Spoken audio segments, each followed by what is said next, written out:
प्रदेश के लाखों लाखों कार्यकर्ताओं को भी धन्यवाद देते हैं जिन्होंने नौतपा जैसे तपती गर्मी में भी भारतीय जनता पार्टी को जिताने के लिए परिश्रम किया।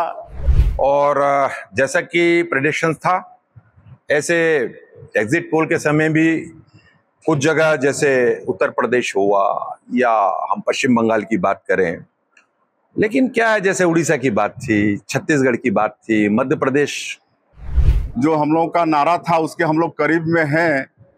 और कई प्रदेशों में हमारा प्रदर्शन थोड़ा खराब रहा है तो कई प्रदेशों में अच्छा भी रहा है, जैसे आंध्र प्रदेश है, उड़ीसा है। लेकिन फिर भी अभी भी मेरा मानना है कि प्रधानमंत्री मोदी जी आदरणीय उनके नेतृत्व में एनडीए की और तीसरी बार लगातार और केंद्र में सरकार बनने जा रही है।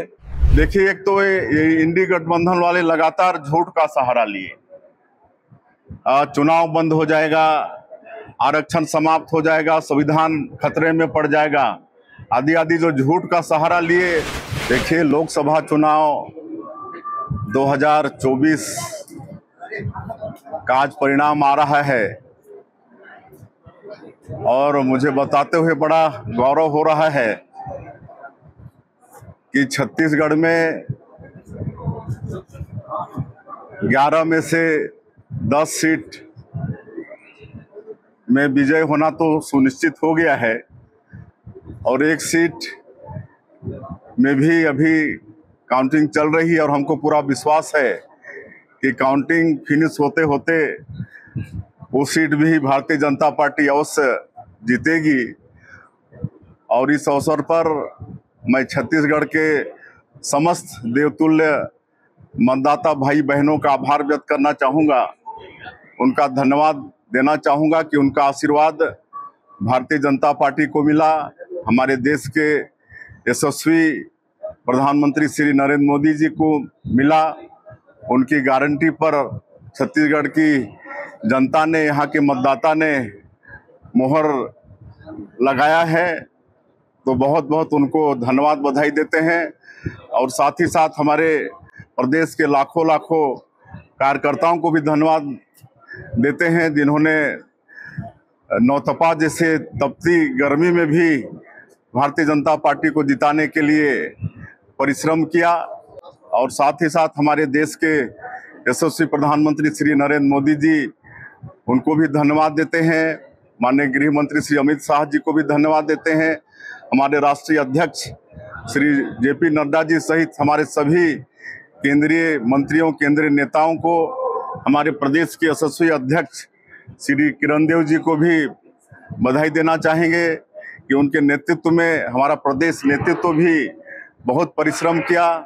श्री नितिन नवीन जी जो हमारे चुनाव के प्रभारी थे, उनका भी मार्गदर्शन मिला और भी हमारे माननीय शिव प्रकाश जी, सबका मार्गदर्शन मिला, सबने परिश्रम किया और सब हम लोग मिलकर एक ऐतिहासिक सफलता यहाँ पर भारतीय जनता पार्टी को छत्तीसगढ़ में दिलाए।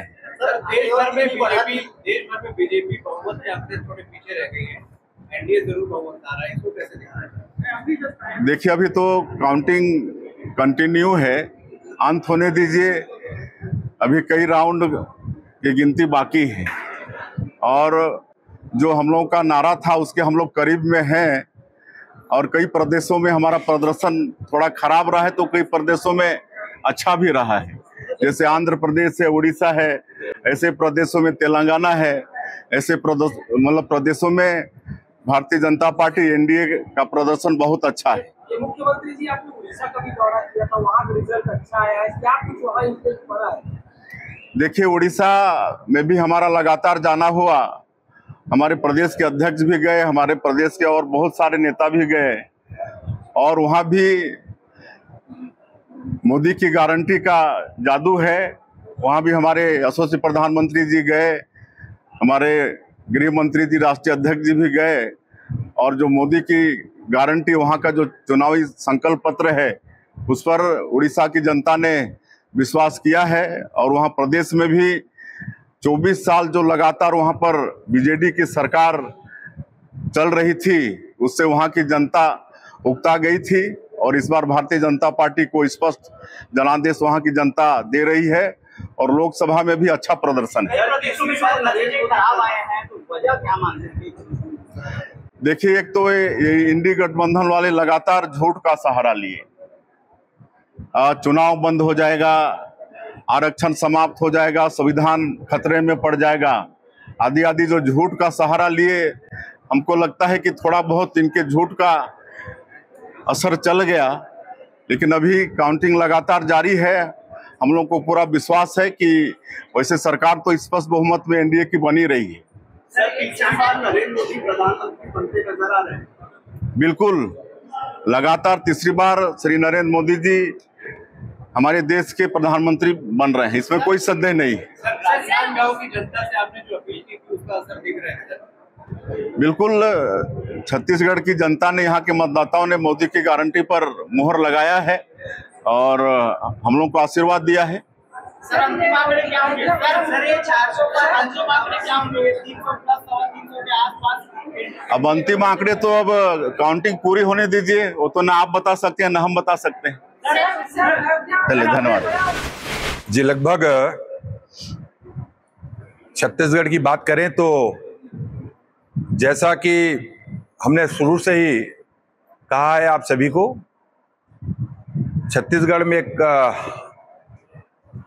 10 सीट पर अच्छी बढ़त के साथ भारतीय जनता पार्टी यहाँ पे आगे है और एक जो सीट है कोरबा की, वो भी निश्चित रूप से परिणाम आते आते हम उसको भी जीतेंगे। इस तरीके से 11 की 11 सीट के लक्ष्य को लेकर भारतीय जनता पार्टी विधानसभा चुनाव के परिणाम के पश्चात ही सभी छत्तीसगढ़ के हमारे भारतीय जनता पार्टी के सभी वरिष्ठ नेता, पदाधिकारी, कार्यकर्ता जितने भी हमारे, सभी लोगों ने बड़ी मेहनत के साथ आगे बढ़ा। जनता का भी बहुत प्यार, आशीर्वाद इसने उनका प्राप्त हुआ है और परिणाम को अभी समय है, लेकिन जैसा दिख रहा है, जैसा लग रहा है और लगभग जैसा हम लोगों ने बात करी थी वैसा ही परिणाम छत्तीसगढ़ में आएगा। मैं सभी आपके माध्यम से सभी का धन्यवाद भी करना चाहता हूं। बहुत ही और अच्छे वातावरण में छत्तीसगढ़ के चुनाव भी हुए और चुनाव आयोग को भी धन्यवाद है, हमारे मतदाता भाई बहनों को भी धन्यवाद मैं अभी दे रहा हूं। परिणाम के आने के बाद निश्चित रूप से और इसमें बात करेंगे और जो हमारे भारतीय जनता पार्टी के जितने भी यशस्वी कार्यकर्ता हैं, हमारे बूथ इकाई तक के हमारे,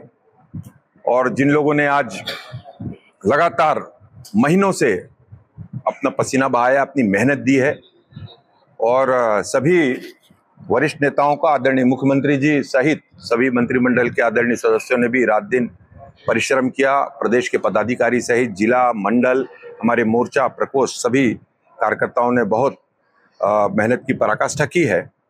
तो निश्चित रूप से और बहुत अच्छे परिणाम की ओर छत्तीसगढ़ में हम जा रहे हैं। 370 का टारगेट लेके चलेंगे, कहाँ पे ऐसा लग रहा है कि अभी रुझान, हालांकि ये रिजल्ट में कन्वर्ट होते नजर आ रहे हैं? नहीं, अभी 270 तो नहीं, अभी हम तुरंत 299 की सीट और 300 के आसपास की टैली देख के आ रहे हैं और मुझे लगता है कि जो बड़े प्रांत हैं, जहां बड़ी लोकसभा का क्षेत्र है और शनै शनै उस पर भी परिणाम अच्छे आएंगे और जैसा कि प्रेडिक्शन था, ऐसे एग्जिट पोल के समय भी कुछ जगह जैसे उत्तर प्रदेश हुआ या हम पश्चिम बंगाल की बात करें, लेकिन क्या है, जैसे उड़ीसा की बात थी, छत्तीसगढ़ की बात थी, मध्य प्रदेश 29 की 29, झारखंड है, हिमाचल है, दिल्ली है सातों का साथ, ऐसे अन्य गुजरात है जैसे, और परफॉर्मेंस अच्छा आया है। आंध्र प्रदेश का परफॉर्मेंस बहुत अच्छा आया है, तेलंगाना का परफॉर्मेंस भी जैसा सोच रहे थे वैसे ही आया है। निश्चित रूप से एक दो जगह पे अभी टैली में कमी दिखा रही है, लेकिन मेरा विश्वास है कि और धीरे धीरे एक आध घंटे के अंदर ये स्थिति और अच्छी होगी, मजबूत होगी। राजस्थान में स्थिति खराब हुई तो उत्तर प्रदेश में क्या ये नैरेटिव चल गया कि योगी जी को हटा देंगे, मजबूत हो जाएंगे, इस वजह से सीटें कम हो गई क्या? नहीं, ये वसुंधरा राजे को किनारे कर दिया वहां पर, इसलिए कुछ कम हो गई क्या? नहीं, ऐसे अभी इस पर तो जब तक इसकी बातचीत, समीक्षा का पश्चात ही पता चलेगा कि कौन कौन से नैरेटिव काम किए, कौन कौन से नहीं किए, किस किन बातों पर चर्चा, जनता के बीच क्या जाना था, क्या गया, क्या नहीं गया, ये तो परिणाम के आने के बाद जब राष्ट्रीय स्तर पर हमारे राष्ट्रीय अध्यक्ष जी के नेतृत्व में जब इसकी बातचीत होगी, समीक्षा होगी, तो निश्चित रूप से सारी बातें होंगी। लेकिन फिर भी अभी भी मेरा मानना है कि प्रधानमंत्री मोदी जी आदरणीय उनके नेतृत्व में एनडीए की और तीसरी बार लगातार और केंद्र में सरकार बनने जा रही है। और अंक गणित का मामला आगे पीछे थोड़ा बहुत हो सकता होगा, लेकिन निश्चित रूप से स्पष्ट बहुमत के साथ और भारतीय जनता पार्टी और अन्य गठबंधन दल के साथ मिलकर एनडीए की सरकार और केंद्र में बनेगी। क्या आकलन है राष्ट्रीय परिप्रेक्ष्य में अभी आपका कि कितनी सीटें आ सकती है? नहीं, अभी भी मेरा ये मानना है कि जो प्रेडिक्ट था, जैसा कि प्रेडिक्शन था, उसके आसपास पहुंचेंगे हम जब मतगणना पूरे हो जाएंगे। जहाँ छोटे प्रांत हैं, जहाँ छोटी लोकसभा, वहां पर थोड़ा सा काउंटिंग अभी तक आ गया है और लगभग कंफर्टेबल विन की ओर जितने देख रहे हैं, उतना जो दिखा रहा है उसमें ये तो समझ में आ रहा है कि स्पष्ट बहुमत के साथ एनडीए की सरकार बनने जा रही है। और संख्या आगे बढ़ने की बात है तो निश्चित रूप से कुछ समय में वो भी पता चल जाएगा। Thank you.